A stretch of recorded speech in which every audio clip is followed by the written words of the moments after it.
दूर किसी हरे भरे जंगल में बहुत सारे पक्षी रहते थे। वो तमाम लोग मिलजुल कर रहते थे। उसी जंगल में एक टूनी चिड़िया रहती थी। टूनी चिड़िया बड़ी ही बुद्धिमान थी।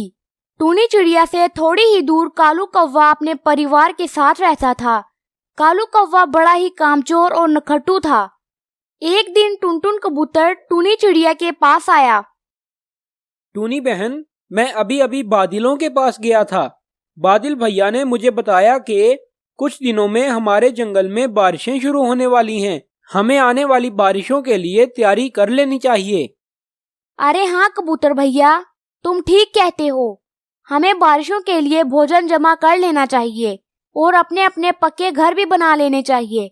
लेकिन सबसे पहले हमें तमाम पक्षियों को ये बताना होगा कि हमारे जंगल में बारिशें शुरू होने वाली हैं। उसके बाद टूनी चिड़िया और टुनटुन कबूतर तमाम पक्षियों को इकट्ठा कर लेते हैं। अरे टूनी चिड़िया, तुमने हमें क्यों बुलाया है? मेरे प्यारे दोस्तों, कुछ देर पहले टुनटुन कबूतर बादलों के पास गया था, तो बादलों ने उसको बताया है कि हमारे जंगल में बारिशें शुरू होने वाली हैं। मैंने तुम सबको यहाँ इसलिए बुलाया है ताकि तुम्हें बता सकूं कि आने वाली बारिशों के लिए तैयार रहो। अरे इस जंगल में कितनी बारिशें होती हैं। मुझे अब दोबारा लकड़ियां इकट्ठी करनी पड़ेंगी। मुझसे तो इतना काम नहीं होता। अब मैं क्या करूं? अरे हाँ, जब तमाम पक्षी अपनी लकड़ियां इकट्ठी कर लेंगे तो मैं उनमें से किसी पक्षी की लकड़ियां चुराकर अपना घर बना लूंगा। देखो टूनी चिड़िया, मैं तुम लोगों के साथ लकड़ी इकट्ठी करने नहीं जाऊंगा। मेरा एक मामू है जिसका लकड़ी का कारोबार है। मैं उससे लकड़ी लेकर अपना घर बना लूंगा। तुम लोग अकेले चले जाओ। कालू मियाँ, जहाँ तक मुझे याद है तुम्हारा कोई भी ऐसा मामू नहीं है जिसका लकड़ी का कारोबार हो। अरे रानी, तुम घर चलो, मैं तुम्हें घर जाकर सारी बात बताऊंगा।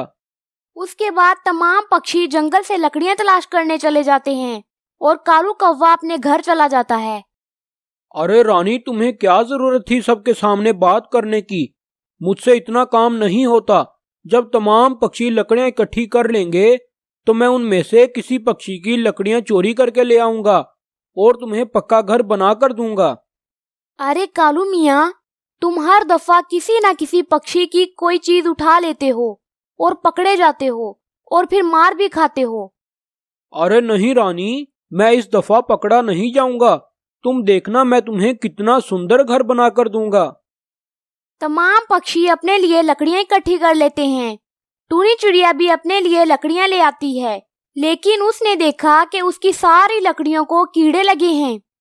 अरे ये मेरी लकड़ियों को तो कीड़े लगे हैं। मैं इन लकड़ियों से अपना घर नहीं बना सकती। ये लकड़ियां तो कमजोर हैं। मैं ऐसा करती हूँ कि कल सुबह इन लकड़ियों को फेंक दूंगी और अपने लिए नई लकड़ियां ढूंढ कर लाऊंगी। आज सो जाती हूँ। थोड़ी देर बाद रात हो जाती है। अरे रानी, मुझे समझ नहीं आ रहा कि मैं किस पक्षी की लकड़ियां चोरी करने जाऊं। कालू मियाँ, तुम टूनी चिड़िया की लकड़ी चोरी करके ले आओ। वो सबसे ज्यादा मेहनती है। वो अपने लिए दोबारा लकड़ियां ढूंढ लेगी। ठीक है रानी, अगर तुम कहती हो तो मैं टूनी चिड़िया की लकड़ियां लेकर आता हूँ। उसके बाद कालू कौवा टूनी चिड़िया के पास पहुंच जाता है। अरे टूनी चिड़िया तो बहुत सारी लकड़ियां लेकर आई हुई है। इससे पहले कि ये जाग जाए, मैं इसकी लकड़ियां उठाकर चला जाता हूँ। कालू कौवा टूनी चिड़िया की लकड़ियां उठाकर चला जाता है। थोड़ी देर बाद सुबह हो जाती है और कालू कौवा और रानी कौवी अपना घर बनाना शुरू कर देते हैं। अरे मेरी लकड़ियां कहाँ चली गईं? मुझे लगता है कि रात को जंगल में बहुत तेज हवा चली थी, जिसकी वजह से मेरी लकड़ियां इधर उधर गिर गई होंगी। चलो अच्छा ही हुआ, वैसे भी मैंने वो लकड़ियां फेंकनी ही थी। अब मैं जाकर जंगल से नई लकड़ियां लेकर आती हूँ। थोड़ी देर बाद तमाम पक्षियों के घर तैयार हो जाते हैं और टूनी चिड़िया भी जंगल से नई लकड़ियां लाकर अपना घर तैयार कर लेती है। जंगल में बारिशें शुरू हो जाती हैं और तमाम पक्षी अपने अपने घरों में आराम से बैठे हुए थे।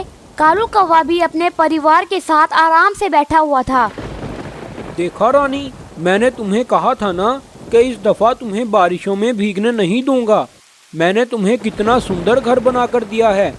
पूरे जंगल में इतना सुंदर घर किसी भी पक्षी का नहीं होगा। कालू कौवा अभी बड़ी बड़ी बातें कर ही रहा था कि उसका घर टूटकर जमीन पर गिर गया।